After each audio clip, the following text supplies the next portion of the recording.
Hello friends, എല്ലാവർക്കും സ്വാഗതം. ഇന്ന് ഞാൻ വന്നിട്ടുള്ളത് നമുക്ക് എല്ലാവർക്കും തന്നെ ഇഷ്ടപ്പെടുന്ന ഒരു സ്വീറ്റ് റെസിപ്പിയായിട്ടാണ്. ബാദുഷ വളരെ പെട്ടെന്ന് തന്നെ നമുക്ക് പ്രിപ്പയർ ചെയ്യാൻ പറ്റുന്ന ഒരു സ്വീറ്റ് റെസിപ്പിയാണിത്.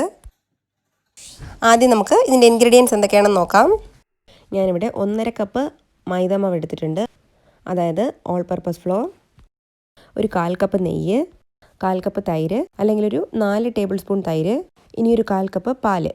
പാലിന് പകരം നമുക്ക് വേണമെങ്കിൽ വെള്ളവും എടുക്കാം. ഇനി 1 ടീസ്പൂൺ പഞ്ചസാര, 1/2 ടീസ്പൂൺ ബേക്കിംഗ് പൗഡർ, 1/4 ടീസ്പൂൺ വേണ്ട അതിലും കുറവായിട്ട് ബേക്കിംഗ് സോഡ. ബേക്കിംഗ് സോഡയിലും പൗഡറിലും ഏതെങ്കിലും ഒന്ന് ചേർത്താലും മതി. ഇനി പഞ്ചസാര പാനി റെഡിയാക്കാൻ വേണ്ടിയിട്ട് 1 കപ്പ് പഞ്ചസാര, 1/4 കപ്പ് വെള്ളം, 1 ടീസ്പൂൺ ഏലക്ക പൊടിച്ചത്. ആദ്യം നമുക്ക് ബാദുഷ തയ്യാറാക്കാൻ വേണ്ടിയിട്ടുള്ള മാവ് നമുക്കൊന്ന് കുഴച്ചെടുക്കാം. അതിനുവേണ്ടി നമ്മൾ മാവ് എടുത്തിട്ടുള്ള സെയിം ബൗളിലേക്ക് 1/4 കപ്പ് നെയ്യ് ആദ്യം ചേർത്ത് കൊടുക്കാം. ഇനി ഈ നെയ്യിലേക്ക് നമുക്ക് ബേക്കിംഗ് പൗഡറും ബേക്കിംഗ് സോഡയും പഞ്ചസാരയും ചേർത്ത് കൊടുക്കാം. ഇനി ഇതെല്ലാം കൂടി ആദ്യം നന്നായിട്ടൊന്ന് മിക്സ് ചെയ്ത് കൊടുക്കാം. ഇനി നമ്മുടെ കൈവച്ച് തന്നെ ഈ മാവും നെയ്യും കൂടി നന്നായിട്ടൊന്ന് മിക്സ് ചെയ്തെടുക്കാം. നമ്മൾ ബാദുഷ ചെയ്യുമ്പോൾ ഇത് വളരെ ഇമ്പോർട്ടൻ്റ് ആയിട്ടുള്ളൊരു സ്റ്റെപ്പാണ്. അതായത് ഈ മാവും നെയ്യും നന്നായിട്ട് മിക്സ് ആവണം. നമ്മൾ മിക്സ് ചെയ്ത് കഴിയുമ്പോൾ നമ്മുടെ കയ്യിലോട്ട് മാവിങ്ങനെ ഉരുട്ടിയെടുക്കാൻ പറ്റും. മാവും നെയ്യും നന്നായിട്ട് മിക്സ് ആയിട്ടുണ്ടെന്നാണ് അതിനർത്ഥം. ഇനി ഇതിലേക്ക് 1/4 കപ്പ് തൈരും കൂടി ചേർത്ത് കൊടുക്കാം.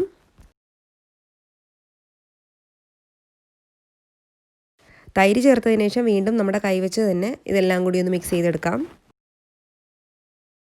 ഇനി അവസാനമായിട്ട് നമ്മളിതിലേക്ക് 1/4 കപ്പ് പാലും കൂടി ചേർത്ത് കൊടുത്ത് മാവിനെ കുഴച്ചെടുക്കാൻ പോവുകയാണ്.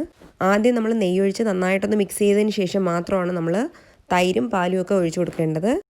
അപ്പോൾ ഇതിന് നമ്മൾ മാവ് കുഴയ്ക്കുമ്പോൾ നമ്മൾ ചപ്പാത്തിക്കൊക്കെ കുഴയ്ക്കുന്ന പോലെ ഒരുപാട് സ്മൂത്ത് ആൻഡ് സോഫ്റ്റ് ആയിട്ട് കുഴച്ചെടുക്കാൻ പാടില്ല.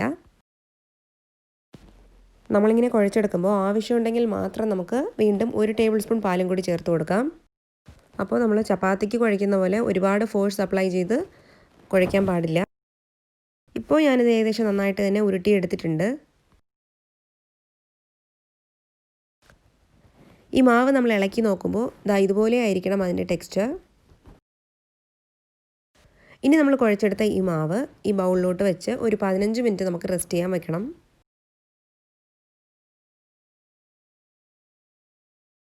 15 മിനിറ്റ് കഴിഞ്ഞതിന് ശേഷം നമുക്ക് ഈ മാവിനെ ചെറിയ ചെറിയ ബോൾസ് ആയിട്ട് ഉരുട്ടിയെടുക്കാം.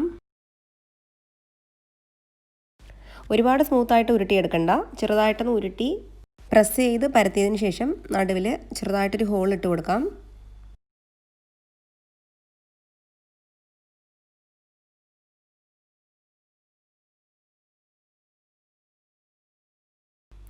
ഇതിപ്പോൾ റെഡി ആയിട്ടുണ്ട്. ഇനി ഇതുപോലെ തന്നെ ബാക്കിയുള്ളത് നമുക്ക് ഷേപ്പ് ചെയ്തെടുക്കാം.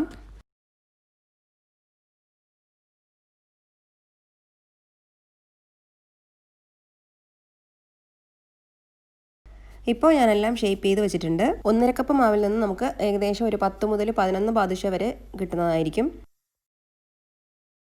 ഇനി പഞ്ചസാര പാനി തയ്യാറാക്കാൻ വേണ്ടിയിട്ട് ഒരു പാനിലേക്ക് 1 കപ്പ് പഞ്ചസാര ഇട്ട് കൊടുക്കാം. ഇനി ഇതിലേക്ക് ഒരു 1/4 കപ്പ് വെള്ളം ഒഴിച്ചു കൊടുക്കാം. ഇനി ഈ പഞ്ചസാര നന്നായിട്ടൊന്ന് മെൽറ്റ് ആയതിന് ശേഷം തിളയ്ക്കണം. തിളച്ച് കഴിഞ്ഞതും നമുക്കിതിലേക്ക് 1 ടീസ്പൂൺ ഏലക്ക പൊടിച്ചതും കൂടി ചേർത്ത് കൊടുക്കാം. ഇനി ഇതിലേക്ക് ചെറുതായിട്ടൊരു കളറിന് വേണ്ടിയിട്ട് ഞാൻ അല്പം സാഫ്രൺ ചേർത്ത് കൊടുക്കാൻ പോവുകയാണ്. ഇത് ടോട്ടലി ഓപ്ഷണലാണ്, ചേർക്കേണ്ട ആവശ്യമില്ല.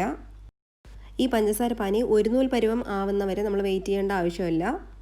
നന്നായിട്ട് തിളച്ച് ഒരു 5-6 മിനിറ്റ് കഴിയുമ്പോൾ ഇത് തിക്കാവാൻ തുടങ്ങും. അപ്പോൾ നമ്മൾ കയ്യിലെടുത്ത് നോക്കുമ്പോൾ നമ്മുടെ കയ്യിൽ ഒട്ടുന്ന ആ ഒരു സ്റ്റേജ് വരും. അപ്പോൾ തന്നെ നമുക്ക് സ്റ്റവ് ഓഫ് ചെയ്യാം. ഇപ്പോൾ നമ്മുടെ ഷുഗർ സിറപ്പ് റെഡി ആയിട്ടുണ്ട്.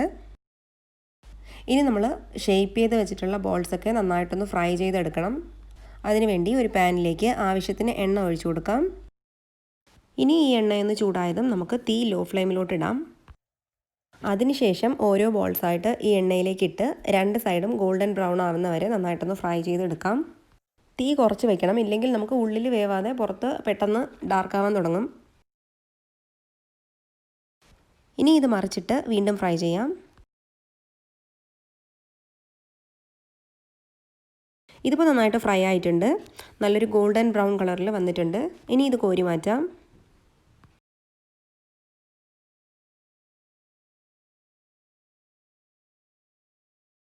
ഇനി ഷുഗർ സിറപ്പ് ചൂടോടെ ഇരിക്കുമ്പോൾ തന്നെ നമ്മൾ ഫ്രൈ ചെയ്തെടുത്ത ബാദുഷ ഇതിലേക്ക് ഇട്ട് കൊടുക്കാം. ഷുഗർ സിറപ്പ് തണുത്തിട്ടുണ്ടെങ്കിൽ ചെറുതായിട്ടൊന്ന് ചൂടാക്കിയതിന് ശേഷം മാത്രമേ നമ്മൾ ഇത് ആഡ് ചെയ്യാൻ പാടുള്ളൂ. അതുപോലെ തന്നെ ഈ ബാദുഷയും ചെറിയൊരു ചൂടോടെ ഇരിക്കുന്നതായിരിക്കും നല്ലത്. ഇനി ഇതിൻ്റെ മുകളിലോട്ട് ഈ സ്പൂൺ വെച്ച് ഈ സിറപ്പ് ഇതുപോലെ ഒഴിച്ചു കൊടുക്കാം. ഇനി ഒരു 2 മുതൽ 3 മിനിറ്റ് വരെ മാത്രമേ നമ്മൾ ഈ ബാദുഷ ഷുഗർ സിറപ്പിൽ സോക്ക് ചെയ്ത് വെക്കാൻ പാടുള്ളൂ. അതിൽ കൂടുതൽ സമയം ഇട്ടാൽ ഇത് ഒരുപാട് സോഫ്റ്റായി പോവും. ഇതിപ്പോൾ റെഡി ആയിട്ടുണ്ട്. ഇനി നമുക്കിത് കോരി ഒരു പ്ലേറ്റിലേക്ക് മാറ്റാം.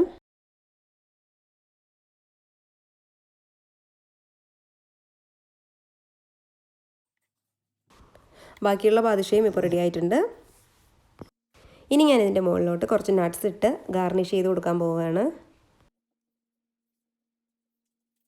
ഒരു ബാദുഷ നമുക്കൊന്ന് മുറിച്ച് നോക്കാം.